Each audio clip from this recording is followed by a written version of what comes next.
Hello, hello, hello, everybody. All right. Well, I'm really excited about today's topic. I think that some of you guys are as well. I've been really surprised and excited to see the excitement around this topic. It can be kind of the boring part of running a dog training business or a business in general. So I'm happy to see that you guys are interested in this topic and that it's something that you need for your businesses. So I'm gonna take my time here getting started. So if you guys can hop on, definitely type in the chat and say hi if you're here. You can wave too, I think, if you're on mobile. So it's good to see you. Hi, Sarah. Hi, Linda. Thanks for hopping on. Let me see if I can invite some people here, actually. It gives me that tool now. All right. Awesome. Thanks for hopping on. Today we're going to talk about how to get started with a standard operating procedure manual for your dog training business. First of all, my name is Ines McNeil. I've been training dogs for over 10 years, and I'm a CPD DKA. And I started the Modern Dog Trainer back in 2014 because that was back when I had had a few years under my belt of running my business and realized, well, I had already realized that there were really no good resources out there to run that shared information about running the business side of things of running a dog training business. So I wanted to get that started and share that information a little bit broader over the internet. So today we're talking about the steps to getting started with your standard operating procedures manual. And hi, Kathy. Hi, M. Edward Jackson. I'm not sure which name is the first name, but thanks for hopping on and saying hi. I think you guys are going to get a lot out of this training, so definitely get ready to take some action. I'm hoping my goal for you is to have an outline created by the end of this call to get you started with your SOP manual, standard operating procedure manual. So we're going to get started. Open up a Google Doc, a Word document to take some notes and get that outline started for your SOP. All right. And if you're Michael Jackson, nice, awesome. If you're watching the replay, take those next 15 minutes to get started with yours as well, even if you're not live on here with us, or if you have to come back to it and watch it on your computer later to take action. I really want you guys to have a good outline started by the end of this call. So a few reasons you might want a standard operating procedure manual. A lot of times, maybe you're inconsistent about where you store your files. You're inconsistent about whether you store them in Dropbox or Google Drive or your computer. Having the process written down in your SOP is going to be super helpful, not only for potentially hiring somebody in the future, but for yourself, so you remember where you'll be or where your files are 2 months, 3 months, 6 months down the line. Having that process laid out and written is super important. Next, maybe you don't have a content schedule for your online marketing or your social media or your email marketing. This is a great place to kind of lay out that plan on how you create that, when you create it, and kind of how you share it, and also the branding that goes around it.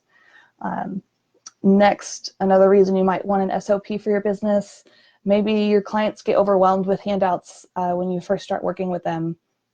Maybe you kind of bombard them with a bunch of handouts right when you start, and they get overwhelmed and don't really follow through with any of the information you've provided. I think this is a tendency for a lot of new dog trainers, and even people that have been training for years tend to kind of bombard new clients with a bunch of handouts and hope that they'll read all of them. So this is where we want to kind of write out a process for how to onboard new clients.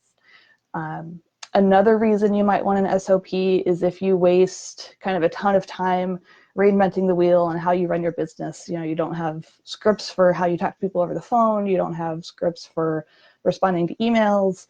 This is a great place to document all of that and keep it all in one safe little spot. Another reason, there's a few reasons to have this set up as a dog trainer, is if you take on aggression cases, it's a great place to document, how you're going to handle aggressive dogs, how you're going to handle the management of them, what you want your clients to do before you get to the house to work with them, and also the types of tools. Thanks, Gina. Yep, I know it's a lot of trainers. It's a great place to document all the tools that you want to be using and also the tools that you don't want your customers to be using. So want to write that down in this document as well. And then also it'll prevent miscommunication with clients, and obviously if you're planning on expanding your business further than just yourself, if you hire future staff, it's going to be a great place to document, or for them to read up on the documentation on how to implement the work that you need done. Especially if you want to hire like an assistant or a virtual assistant to help manage your emails and your calls, you're definitely going to want to have an SOP manual written and ready to go for them. All right. Before we get started, you really wanted to consider, again, who's going to be reading the manual in the future. So obviously you are. So you want to make sure that you're thorough, and you want to make sure that it's easy for you to come back and understand what you've written and what process to follow. But also you want to remember that people that are not familiar with your business are going to be following these procedures in the future potentially.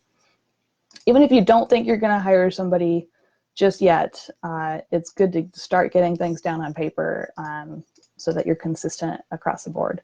It'll help you be consistent when you work with clients, from emails to, again, where you store your files. That consistency is going to be really important.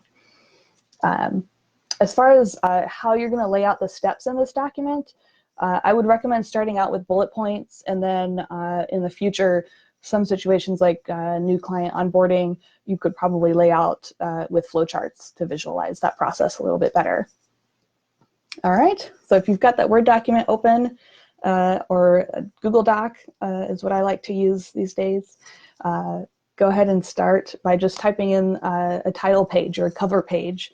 We're going to just put standard operating procedures, put your company name, the date last updated, which is today, and then your name and your contact info. So go ahead and type that and get that started.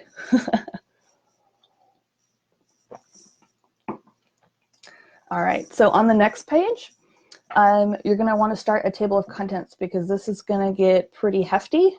I personally like to have it all in one spot, so I like it to be all in one document. Some people have different operating procedure manuals for different pieces, so they'll have one for marketing, and then they'll have a different document for sales, but I like to have it all in one document, especially for a solo run business, a person that's just a single business owner with no employees just yet. Having it all in one document is a great idea to get started. All right, so the sections that we're going to get started with are operations, marketing, sales, client management systems, or you can call that customer service, and then delivery systems. And those are kind of going to be the main subject lines or the main headers for each of those sections. And then under that, we'll segment that into different sections. So operations can include things like business hours, emails and templates, intake forms, testimonial requests, so how you go about requesting a testimonial from the client, what that process looks like. Do you send a follow-up card after you've worked with them? Do you send them an email? Do you do a video interview at the end of the training program? You want to write down that process. The operations section can also include case study process, so how you document case studies, and then maintaining client records, so where you keep their records for vaccinations, their intake forms, that kind of information, where you store that information. And then, of course, things like mileage tracking, so how you track your mileage going to and from clients' offices or homes, or to and from your office as well, if you have a facility. All right, let me know if I'm going too fast. Next, for the marketing section, you want to include things like your social media process, so how you go about posting on social media, how you make the graphics for that, whether you use Canva or Photoshop if you're super fancy. You want to document that information. And then as far as, how frequently you post, what you post, how you post the testimonials, who you tag, that kind of thing. You can certainly include that kind of process as well. And a lot of things in marketing will might be one of the first things that you outsource to a helper, a virtual assistant, or an assistant of some sort. So this is a great way to get started with your processes manual. Under the marketing section, you also want to include branding. That includes for print and digital. So a lot of trainers like to have physical flyers as well as digital flyers. So you want to document, how the logo should look, what kind of fonts you want to use for that, where the logo is placed on the file or the flyer, or the digital picture, that kind of stuff, the imagery that you want to use on that. Under marketing, you'll also have an editorial calendar, so it kind of goes back to how frequently you'll post, whether maybe you're blogging as well or sending out marketing emails. So you want to kind of write down the processes that you're going to have behind that, and how frequently you're going to post and share that information, or how you come up with that information, where you research it from. That stuff can be really helpful to write down so that you can reference in the future. All right, I'm going to take a water break. Awesome. So next in marketing, you can write down your process for direct outreach, testimonials, again, how you want to document those, how you want to share those, how they're going to be used in your marketing, and then also referrals. So how you go about asking for referrals, whether you have a rewards program for referrals. Those are things you want to document in here as well. All right.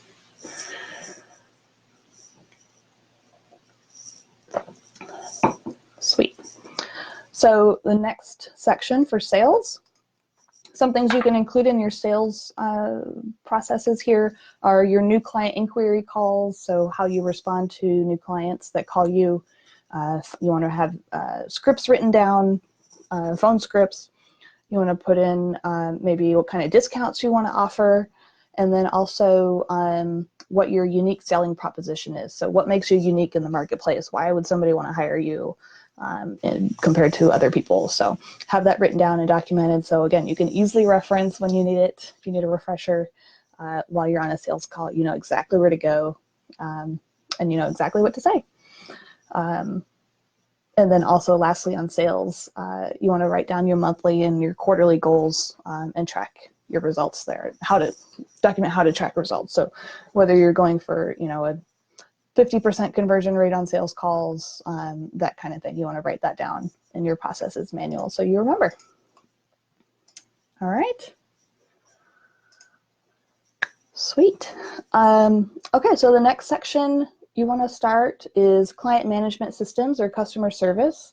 And this is where you can document, how you're going to onboard new clients, what processes they need to follow to get started working with you, how you're going to support those clients, how you're going to communicate with those clients, frequency, whether you're going to email or text. Those are all things you want to document in your processes manual here. You also want to include information like, what kind of rules around compliance and training implementation you're going to have for your clients. And then also payments and cancellations and refunds and how you're going to process those. So those can all go under customer service or client management systems. All right. And the last section is delivery systems. So this is kind of what I think is of like how you're going to deliver your training services. You want to write down an overview of your services and your fees. Whether you have new classes coming up, like how you're going to schedule those out, how those are determined, and then also how you're going to launch the new classes. So what kind of marketing process do you have behind those new class launches? In the delivery systems, you can also include information like how you're going to create handouts. Again, maybe have a little bit of a branding template ready to go for that. You want to talk about phone etiquette. So eventually when you have an assistant or somebody that handles your phone calls potentially for you in the future, you want to kind of determine what kind of personality or what kind of message you want to be putting out there and how you're going to handle phone calls. Again, delivering the service for your existing customers. And then you want to include information on how you're going to be hosting evaluations, how how you're going to run group classes, and then also if you do behavior training or behavior modification, include information on behavior training management. Again, so that it's documented and you can easily reference in the future, and you don't have to reinvent the process every time you come across a behavior client. All right, so I know I just ran through a whole bunch of stuff here. I have a little surprise for you at the end, so hang in there. Last few tips are keep things concise, use bullet points, use checklists to provide or to support the process and identify actionable tasks. It doesn't always have to be a 1, 2, 3, 4 type process, but at least have a checklist of things that need to get done every time a particular situation happens, so that you remember and you're consistent and your customers have a consistent experience with you. And you want to use the headers. So each one of these sections you want to make sure are H1 or H2 tags, and then the subsections you can label those H2 or H3, and those will show up appropriately in the table of contents on page 2. And then just remember, this is going to be a living document. So as your business grows, as you evolve, you're going to be adding more information to it. You're going to have things that change. And so just remember to be flexible with it. Just get something down on paper and you can always change it later, virtual paper. And then you can always edit and change it later. All right. So lastly, little surprise for you guys. If you're looking for some more in-depth support around your systems and processes to be more efficient, to save you time, and even to improve your revenue when you have a little bit better structure around your services, I'd like to offer you to schedule a free strategy session with me next week. I'm opening up 3 private coaching slots in August, and you have to go through a free strategy session with me to make sure we're a good fit. And so I'd love to have you. Also, if you book a strategy session with me next week, I will give you a free copy of a template for a dog trainer's standard operating manual, procedure manual. So you probably want to hop on a call with me and say hi, and I will send that over your way. So also, I know that you love what you do. Dog trainers are extremely passionate about what we do. You want to make it work, and really I'm just here to help you make it work as well. So I'd love to hear from you. Hop on a strategy call with me, and let's see if we can work together and take it to the next level. All right. I will see you guys later. I hope this was helpful. Definitely leave comments if you have any questions later. If you're watching the replay, I will be happy to answer them. Thanks.